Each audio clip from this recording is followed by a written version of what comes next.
Hey everyone, welcome back to the channel. Today is gonna be my it's a special day, my final book haul of the year, which is exciting. I need to cut myself off because I keep buying books and I don't read them at the speed or pace that I'm purchasing them. And second, I'm buying a camera. I'm getting a camera. My videos are not gonna look like beige newspaper clippings anymore, possibly. I don't know, we'll see. In any case, it will be an upgrade because I cannot keep filming on my iPad. I think it's really like the visual aspect of my videos has tanked since I moved into my new apartment, and the lighting is really bad. Like when lighting is really bad, like the fact that your camera quality isn't that good becomes like more and more apparent. So yes, I've decided, and I've bought some equipment. Like I don't know how to do any of this, right? I've done a lot of research over the past couple of months to kind of try to decide what my choice here is. Maybe this is not interesting to you at all, but hopefully the next video you see from me will look significantly better. And I'm really hoping so because I really want to keep making videos and I don't think the iPad is serving my purposes anymore.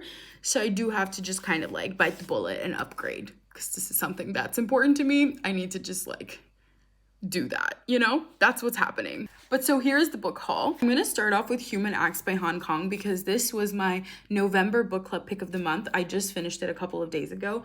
And so yeah, I bought this like sometime in November when we had decided on our book club pick of the month. I talked about having a book club in my last video, but that video looked like I recorded it on a microwave, so I ended up privating it. So I don't know if you watched that or not, but if you did, I think I mentioned how a couple of my like classmates / friends and I started a book club, and our November pick was Human Acts by Hong Kong. Yeah, this was really, really fantastic. I absolutely loved it. And if you are looking to read Hong Kong after her Nobel Prize laureate announcement was made, I think last month, no, maybe in October.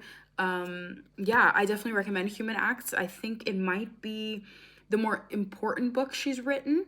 So interesting. It's based on some true events that happened in the city she was born in, which is very interesting.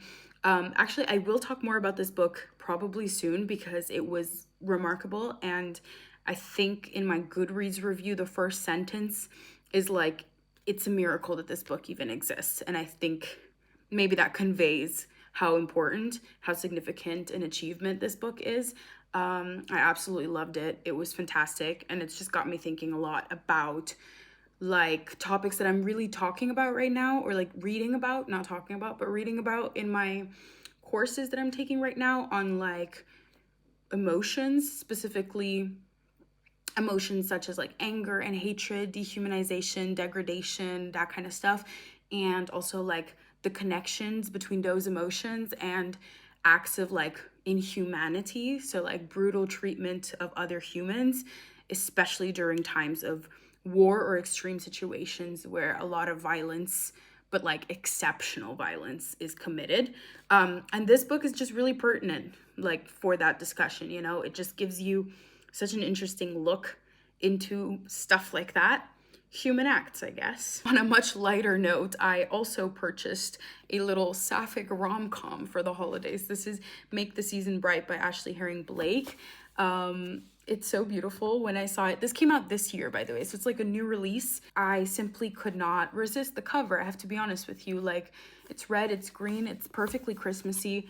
The outfits of the two ladies on the front are so cute and cozy and like just festive. I didn't even read the back. I was just like, okay, I know this author. I've read one of her books. Last month I read one of her books. So, you know, I didn't love it, but you know, whatever. It's sapphic. It's Christmassy. It's actually just literally made for me. So I will be reading this a little bit later into the month, I think, when it's a little closer to Christmas, because I'm actually currently right now in the middle of another sapphic holiday rom-com. My first ever, by the way. I've never read one of these before. I just love a good like Hallmark movie vibe, and also in books. So I'm excited, looking forward to this. If you've read this, if you already devoured this, please let me know how it goes, because one contention I have is that it's like a second chance romance. I don't like those.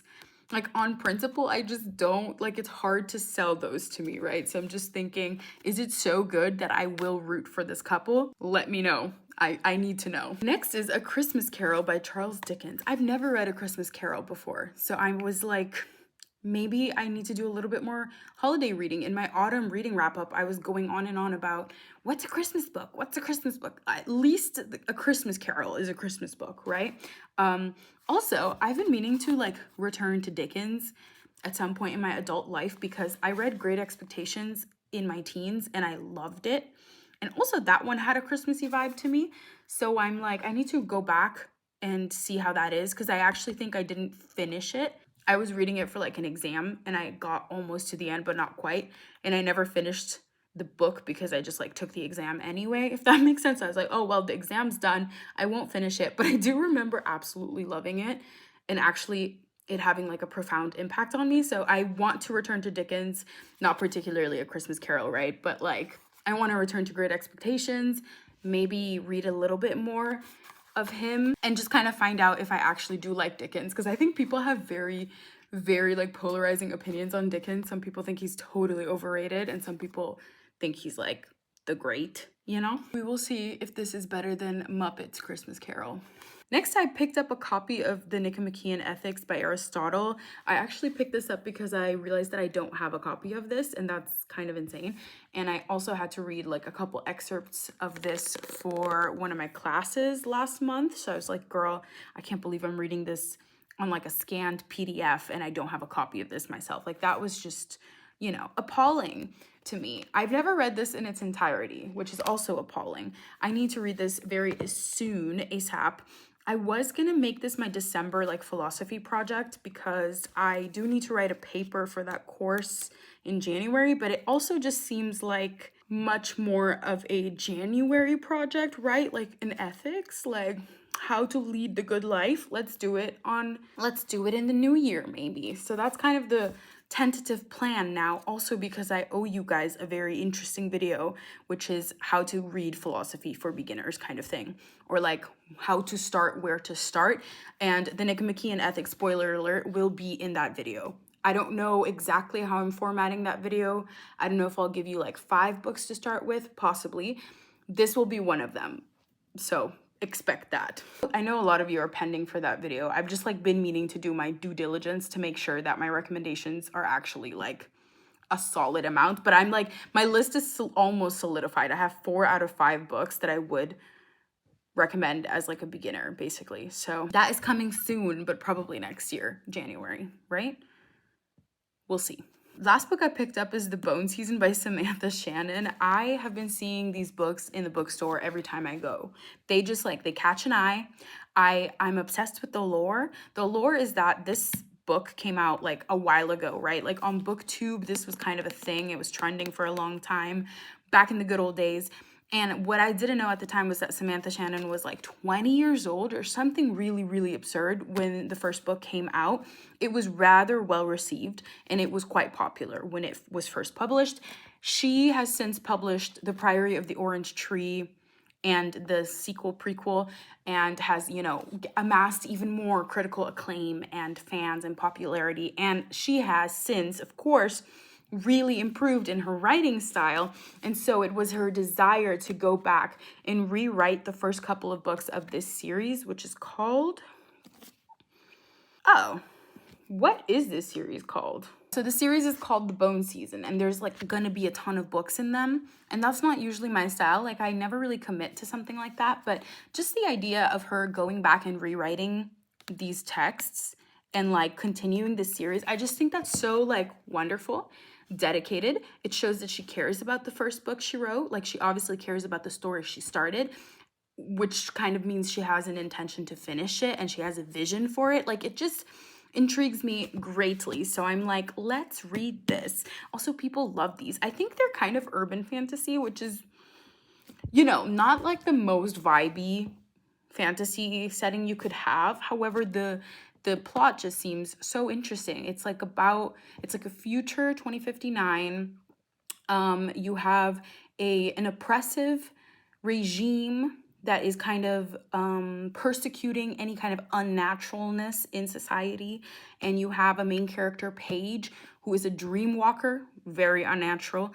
And so, you know, just existing, she is like in danger. However, the founders of Scion, I'm not sure if Scion is supposed to be the regime itself or like the country, the nation, but those are the bad guys, right? But they want her skills. Like they need her dream walking abilities.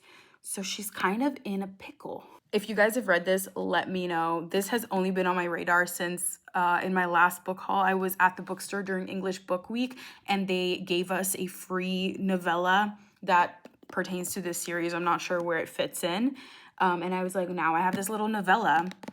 What do I do with it? And ever since then, I keep seeing the covers of these books that are literally so beautiful. Like it's just, they're just so stunning when you see them in the bookstore. And I'm like, oh God, maybe this is what I need to read next. So that was it for my book haul, guys. I hope you guys enjoyed. This was kind of a random assortment of books, but it really is the last couple of books I've amassed since my last book haul. So now I'm like formally putting myself back on a book buying ban, except on the occasion that maybe the December book club pick of my book club will be a book that I don't already have, in which case I exempt myself. Just one book. I just don't know what it is yet. We haven't done a poll yet. Actually, we're late. It's the 2nd of December and we still haven't, handled that. That's not really slay of us.